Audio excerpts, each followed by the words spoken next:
The smell hit me first, burnt coffee and cold gun oil. A mix that didn't belong in my kitchen. I reached for the drawer by habit, the one with old receipts and loose screws, but instead found a folded note. 3 words, written in my daughter's hand. Contact. Tomorrow. Payment. For a moment, I just stared. The paper trembled between my fingers, though my hands didn't. My mind did. The air felt thick, as if the house itself was holding its breath. From the living room came the sound of laughter. My grandkids, her children, bright, easy, trusting. I should have felt warmth. Instead, I felt something colder than fear, recognition. That's how betrayal starts, not with a scream, but with silence that feels rehearsed. I'm Thomas Elliott, 71, retired mechanic, father of 1 daughter, April. She used to hold my hand when we crossed the street, used to call me every Sunday just to say she'd made too much stew. I thought I'd raised her to be steady, maybe too steady. But I never imagined she'd hire someone to kill me. Not her. Not April. Still, there it was, evidence, plain and small, sitting in the drawer where I kept my tools and pocket change. I folded the note once, slid it into my shirt pocket, and walked out to the porch. The morning light cut through the fog, sharp and white, landing on the rusted hood of my old Chevy. I stared at the yard, where the dog was nosing the grass, and thought about how many things I'd let slide lately, her short answers, the visits that felt like obligations, the way she'd started avoiding eye contact. I'd called it stress. I was wrong. I heard her behind me, the soft shuffle of slippers. "Dad, you okay?" Her voice was sweet. Tired. Practiced. "Yeah," I said, not turning. "Just thinking." "About what?" "The price of things," I said. She chuckled. "You and your damn philosophy." The door closed behind her, and for a second, I could breathe again. That was the first moment I knew this wasn't just confusion or paranoia. Something real was moving beneath the surface. The number on that note wasn't a joke, it was a link. And if I followed it wrong, I'd end up dead before I understood why. I decided not to go to the police. Not yet. You don't survive 7 decades without learning when silence buys time. If she really wanted me gone, I needed to see how far she'd go, and who else was in on it. That evening, after dinner, I pretended to watch TV while the family laughed in the next room. April's husband, Mike, was sipping beer, nodding off. The kids were building something out of blocks. Ordinary life, painted over rot. I listened to her voice, calm, precise, always in control, and every syllable carried weight now. Why would she want me dead? Money? Revenge? Or something worse, fear that I knew something I wasn't supposed to. When she leaned over to kiss my forehead before bed, I caught the faint scent of gasoline on her hands. Not perfume. Not detergent. Gasoline. That was when I knew this had already started. I sat awake half the night, turning the note over in my mind like a coin. The more I thought, the clearer it became. This wasn't about inheritance or resentment. It was about something she'd done, something she couldn't let me uncover. And if I was going to stay alive long enough to find out, I'd have to play the fool she thought I was. The next morning, I found another sign. A slip of paper tucked under the mat by the back door. A receipt from a hardware store 2 towns over. Rope. Gloves. A disposable phone. Paid in cash. That's when I realized the hit wasn't a theory, it was a schedule. I had 1 day to turn the game around. And I made a choice that would split this month clean in half.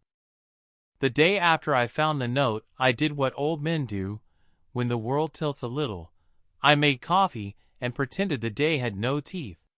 The kettle sang, the dog nosed at my slipper, and the house moved through its small rituals like nothing had happened. I kept the folded scrap in my shirt pocket, over my heart more by habit than symbolism.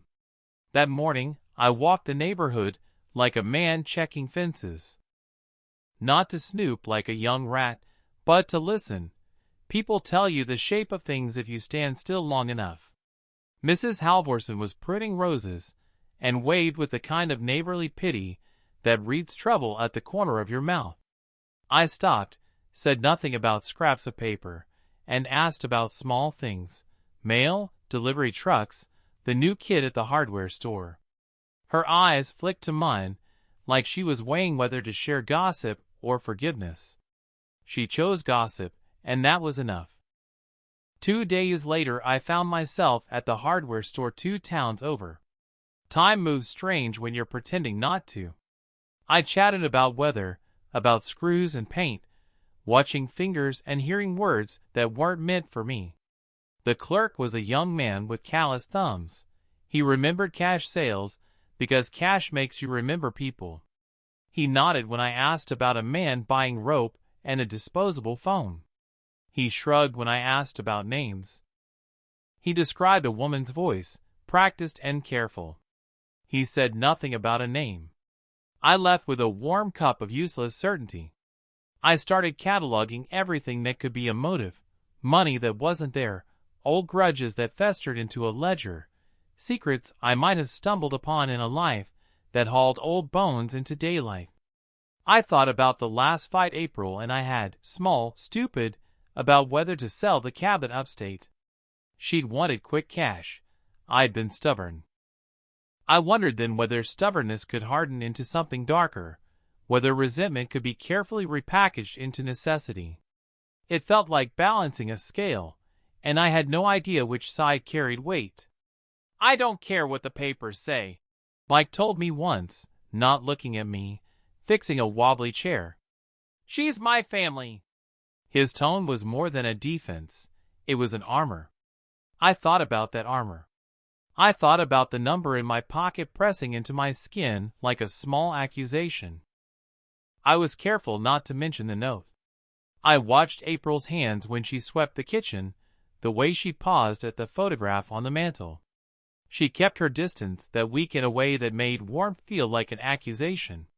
She was generous with the grandchildren, precise with meals, ready with jokes.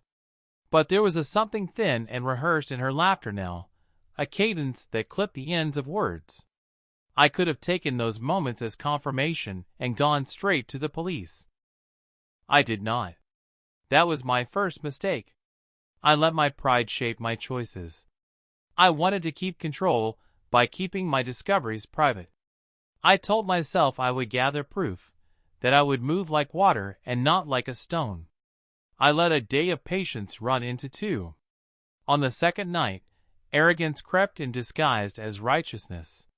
I sat at the kitchen table with the note unfolded like a map, and when April came in to put away dishes, I called her name without looking up. "Dad?" she said. Her voice was tight for a second, like a wire being tuned. She wiped her hands on a towel and leaned against the counter. "You okay?" I put the note on the table between us. The paper felt absurdly small. "I found this," I said. "Care to tell me what contact?" "Tomorrow." "Payment means?" Her face didn't do the things faces are supposed to do when someone sees guilt. It did something stranger. It smoothed, practiced, like a mask sliding into place. Her hand went to the back of the photo frame on the mantel as if for balance. "Where did you find that?" she asked, voice amiable, eyes steady as river stones. "In the drawer," I said. "You wrote it." I didn't mean to say it so flatly. Some sentences come out like verdicts when you've been carrying them too long. She laughed then, short and easy, and whatever color there might have been in her expression went cold. "You're being ridiculous, Dad." She put the dish away slowly, as if cataloging each movement. "It's probably some scam. People leave notes for themselves all the time." I should have seen the change in her hands. They stopped shaking when she dried the rim of a plate. Her eyes found mine and didn't flinch. Her lie was an act of labor, not of instinct. I imagined now she had rehearsed that moment long before, imagined I might find the paper, and what I might say. I made the mistake of giving her a script by confronting her without proof. I had handed her a path to control the narrative, and she took it like someone stepping into a comfortable, familiar suit. "Maybe you should talk to someone," she said finally, with the coolness of a woman who has already decided the story she will tell. "Stress will do weird things." She kissed my forehead like nothing was different and left the room humming. The door closed softly behind her. That night I lay awake thinking not of revenge, but of how quickly the balance had shifted. My confrontation had bought me nothing but a softer lie. I had exposed the note and shown my hand. If she was guilty, she now knew I knew, and she also knew how much I didn't yet understand. The thought of what she might do with that information sat like a stone in my chest. I'd wanted to flush truth into the open. Instead, I'd given cover and time. I closed one loop that week, my first mistake. I had stepped into daylight too soon, and the light had revealed more of me than of her. Two threads remained untied and tight. Why April wanted me gone, and who else had already tied themselves to that want. 2 mornings later, a small envelope appeared under my plants on the back porch. No note, no scrawl, just a single photograph, a corner folded, a parking lot in the background, and my Chevy chained to a familiar bench. Someone had been watching me. I could have called the police then. I did not. There are things men my age keep doing even as the world gets sharper. We keep choosing to act with a kind of stubbornness that sometimes saves us and sometimes gets us killed. I chose stubbornness. Because once you know you were chosen as a target by your own blood, the question isn't whether you'll fight back, it's how. I made a decision that would make the next 3 days feel like walking on ice. I decided to play the fool, to let them mend their confidence while I made them comfortable. I would learn their language, listen to the silences, and wait for an op, a mistake from their side I could use. I would not hurt anyone I didn't have to. I would not give instructions or maps. I would only turn their certainty into its opposite. In the kitchen, the photograph sat on the table like a fresh bruise. I turned it over in my hands until the paper got warm. Outside, the first snow came early and whispered across the yard. I heard the children laughing, and it felt like a promise and a threat both. A week after the photograph, the world narrowed to the size of the porch light, and whatever shadow moved outside it. I measured my days by small certainties. The dog's bark at 7, the paper at 9, April's laugh from the kitchen at noon. Everything else I held like a coin cupped in my hand, turning it, listening for the weight, wondering when it would fall. One afternoon, 8 days in, I found a small lens, no bigger than a pea, tucked beneath the gutter lip by the back stairs. It wasn't hidden very well. Whoever put it there had been clumsy or in a hurry. I remember the cold of the metal in my palm, and how stupidly pleased I felt to finally snatch one of their tails. That closed one loop.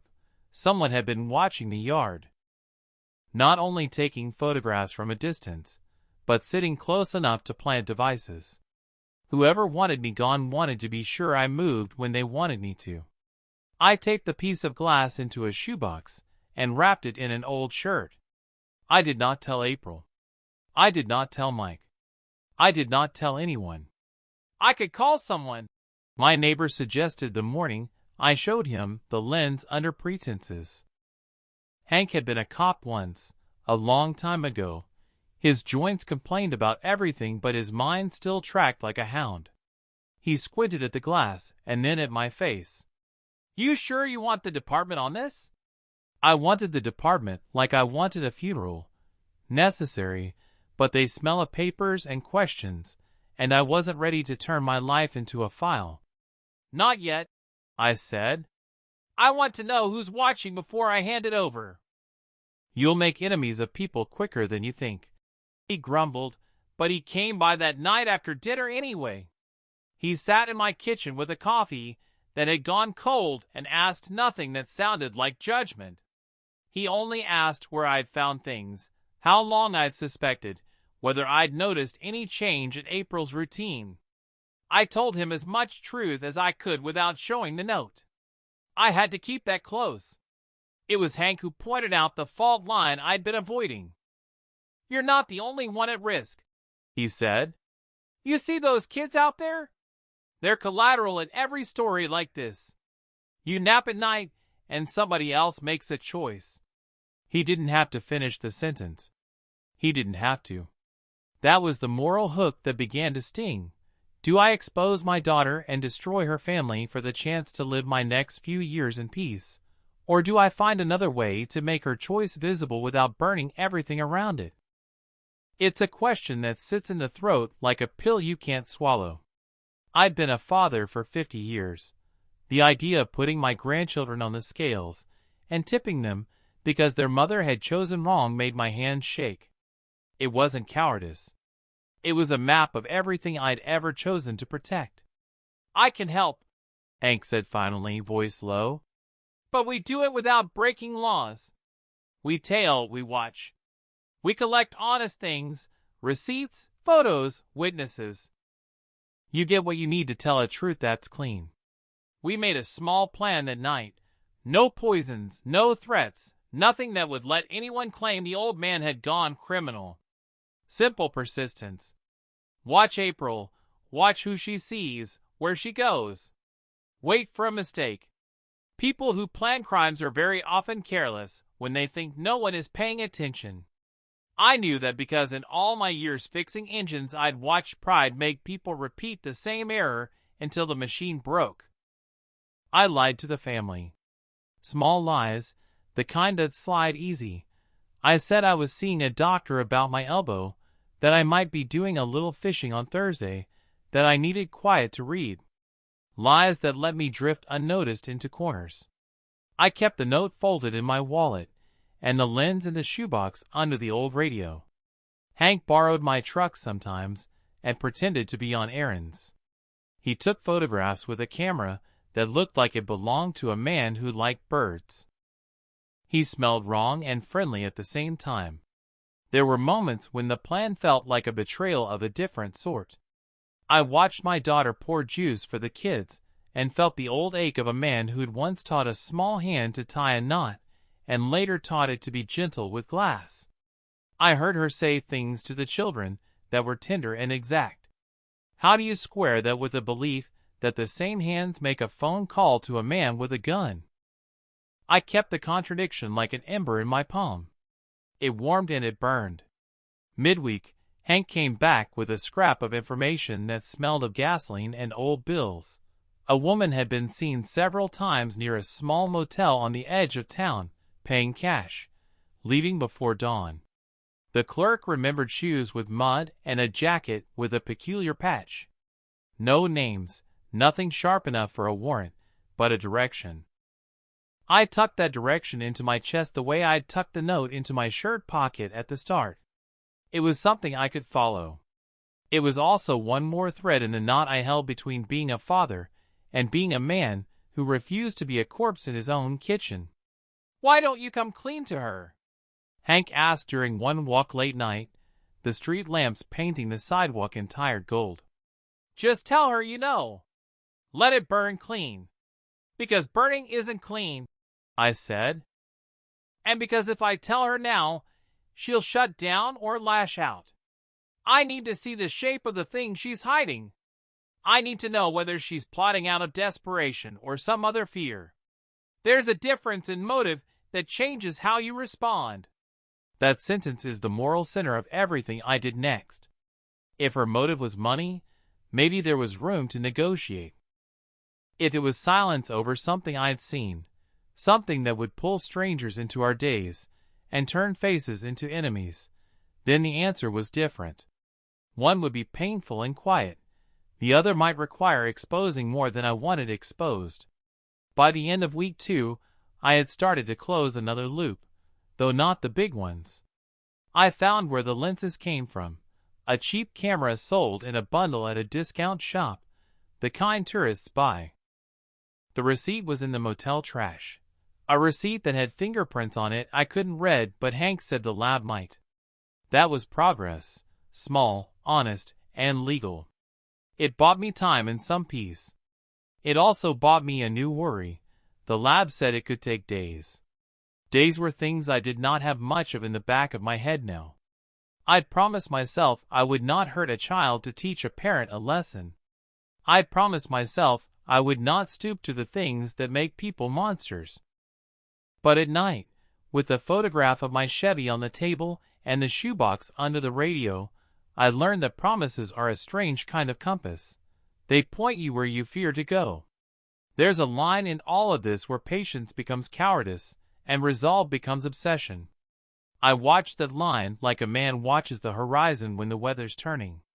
I could feel it. I could feel the month dividing, the quiet before the reveal and whatever came after. I had one moral choice left to make, and it would define everything that followed. I decided to keep watching. The snow came thick that last weekend of the month, not the soft kind that settles quiet, but heavy flakes that fell straight and fast, swallowing the road, hiding everything sharp. The house looked smaller beneath it, half buried in white, lights glowing weak and yellow through the drifts. I'd spent the day moving through the rooms, like a man trying to memorize a life before it changed. The note was still in my wallet, folded and worn at the edges. The photo of my truck sat on the table, next to the mug Hank had left 2 nights before. And beneath the old radio, in that shoebox, was the tiny camera lens, my 3 pieces of truth. Proof enough to tell a story, not quite enough to end one. I'd told Hank the night before, I don't want her arrested. I just want the lie to stop. He looked at me for a long time, jaw set the way it gets when a man's already seen how plans like this go wrong. Truth has its own kind of violence, Tom, he said. Once you let it out, you don't control where it lands. I just want to see her face when she can't hide behind the words anymore. He nodded. Then you better be ready to see everything that face has to say. So we set it up, not a trap, exactly, but a mirror. 2 motion cameras, one facing the drive, one tucked inside the porch light. I wanted light on her, not blood. That night I called April and told her I was heading up to the cabin for a few days. I said the pipes might have frozen, and I didn't want the damage to spread. I left the Chevy parked in the yard, keys hanging in the ignition, porch light burning. Just bait for a different kind of truth. At 10:30, I walked 1 street over to Hank's place, boots squeaking on the hard snow. His living room smelled of old coffee and dust. We watched the feed from my porch on his laptop, 2 small blue windows of my own life, flickering and empty. The minutes passed like hours. Around midnight, the first light cut through the dark, a pair of headlights, slow, cautious. My breath caught in my throat even though I wasn't the one in the frame. The truck rolled to a stop by my mailbox. She stepped out first. April. My daughter. My child who once couldn't sleep without her hand tangled in mine. She wore a dark coat and a knit hat, and for a long second she just stood there, staring at the house. Then another figure climbed out, a man, heavy-set, moving with the kind of care that comes from carrying too many secrets. She spoke first. I couldn't hear the words, but the way her hand moved, open, pleading, told me enough. The man shook his head, took something from his pocket. The phone. He was waiting for a call. Hank muttered, "That's our guy." My hands were sweating, though the room was cold. It was one thing to imagine betrayal, another to watch it walk across your yard. But even through the horror, I noticed something strange. She hesitated. Twice. Looked back toward the house, like she was waiting for it to stop her. I reached for my own phone before I could talk myself out of it. Dialed her number. She froze when it rang. For a second, the only movement on the screen was the dog pacing by the porch rail. Then she answered, voice low and shaking. "Dad?" Step away from him, I said. Calm even. The tone I used when she was little and playing too close to the road. Silence. Then, barely above a whisper, "Where are you?" "Close enough," I said. "Tell me what this is, April." The man glanced at her, uneasy. She waved him back. He retreated toward the truck, but didn't leave. She stood in the snow, phone to her ear, tears starting to freeze on her cheeks. "It's not what you think." "Then tell me." She swallowed hard, voice cracking once. "He's not a killer, Dad." Her breath came in small white clouds. "I swear to God. He's supposed to make something look real. The break-in. The theft. The claim." "What claim?" She hesitated again, then exhaled, all the defiance falling out of her body. "Insurance. The house. The debt. I borrowed money last year when Mike lost his job. I couldn't keep up. I thought if it looked like someone stole your equipment, the payout would." She stopped herself, choked on the word. "I never meant for you to see that note." It took a few seconds for the meaning to settle. She hadn't planned to kill me. She'd planned to use me, my house, my name, my trust. A smaller kind of betrayal, but in some ways worse. Hank whispered, "That's still a crime, Tom." I barely heard him. My voice felt hollow in my chest. "You could have just told me." She shook her head, crying now, the kind of crying that sounds like it's been held back for months. "I didn't want you to know how bad it was. I didn't want you to think I was like Mom." That stopped me. She hadn't said her mother's name in years. I hadn't either. Too many wounds tied to it, the lies, the debts, the slow erosion of trust. Maybe the apple hadn't fallen far. Maybe I'd spent her whole life trying to pretend it had. "I was going to fix it," she said. "I just You needed me out of the way," I said quietly. She covered her mouth, nodded once. "Only long enough to sign. I was never going to hurt you. I swear." The man beside her shifted again, clearly uncomfortable. He muttered something about being paid and walked back to the truck. The headlights swung away and disappeared down the road. April stood alone in the snow, still holding the phone. I stepped out from Hank's porch, boots sinking deep into the drift. The cold bit at my face, but I barely felt it. When she saw me coming, her eyes widened. "Dad!" I didn't yell. I didn't ask for explanations she'd already given. I just stopped a few feet away, looked at her the way you look at someone you still love but don't recognize. "You've got one chance to make this right," I said. "No more lies. No more fixing. You tell them everything." "I'll be there when you do, but that's the only thing I'll give you now." She nodded, shoulders shaking, and for the first time in a long time, she looked small. Not guilty, just broken in a way that looked familiar. Hank called the sheriff himself. When the car came, blue lights bouncing off the snow, she didn't fight. She just kept her head down, whispering things to herself I couldn't hear. They didn't cuff her. Small-town mercy still has a heartbeat. The rest unfolded slow, like winter thawing. She confessed. Turned in the man, the lender, the fake claim. The DA called it attempted fraud, not attempted murder. No record, just fines, community service. The kind of punishment that lets people start over if they're willing. Weeks later, I sat on the same porch where it had begun.